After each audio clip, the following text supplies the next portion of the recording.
We're in a storage room looking at works in the collection of the Art Bridges Foundation. Right now, we're standing in front of one in a large series of photographs by Cindy Sherman, collectively titled Untitled Film Stills, and this is number 21. They are self-portraits of sort, imitating publicity film stills from Hollywood movies of the 1950s and 1960s, taken on set to use for advertising purposes. And in this series, Sherman dresses up in wigs and makeup and clothing, costumes, to assume the identity of the different roles played by women in these movies, often very stereotyped, gendered roles. I think Sherman was interested partly in the marketing of the woman that's represented in these images. A film still is a little bit like the covers of Pulp Fiction paperbacks. The image is designed to make you want to go to see the movie. So we're in this moment of tension. This lone figure always in the film stills, a lone female figure,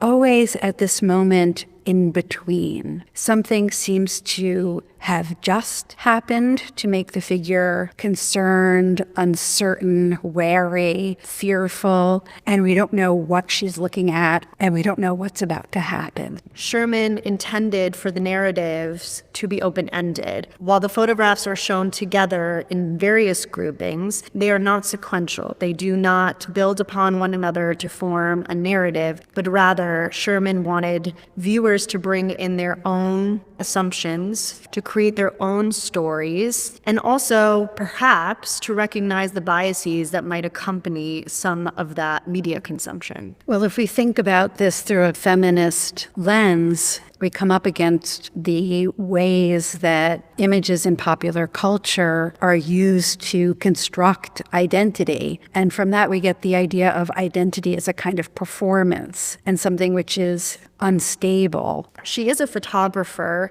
as much as she is a performer. And I like to think about the Untitled Film Stills as a performance series that uses the photographic medium as its format. The photograph makes me ask, in what ways have I determined my own identity as a woman through mass culture? And is there space outside of mass culture and these very stereotyped images where I can have some kind of authentic identity? Sherman's talked about how she grew up watching TV and movies for hours on end, and also the post-war period and ideals of femininity. These were really powerful images for people to contend with. The core questions that Sherman raises about identity are questions that any woman, perhaps any person, can grapple with and understand on their own terms. By this I mean Sherman is everyone and no one at once. She is representing through these many roles the different ways that women,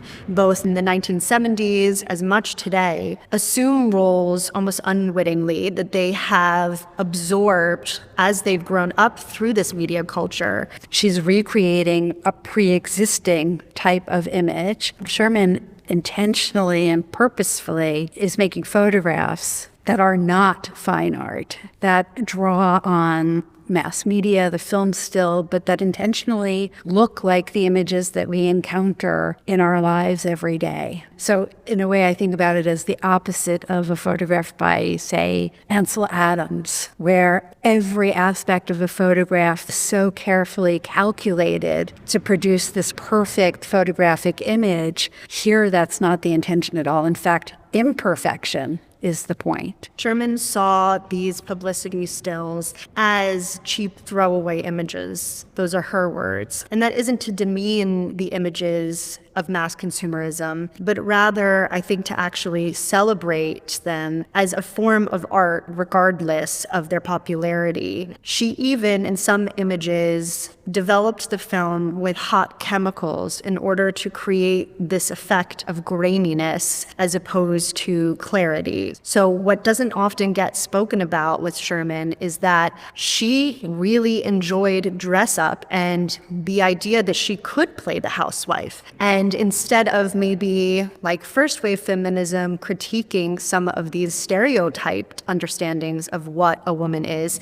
that you can play within those confines and take control of the narrative yourself. She talks about play as, in a way, the origin of these images. I'm thinking actually about color forms that I played with as a child, figures that you could dress up in different ways. That idea of play and choice is really important here. Sherman's demonstration of this slipperiness of identity actually implies a really radically feminist notion that we may shed the roles that we play either by choice, default, or force just as easily as we assume them.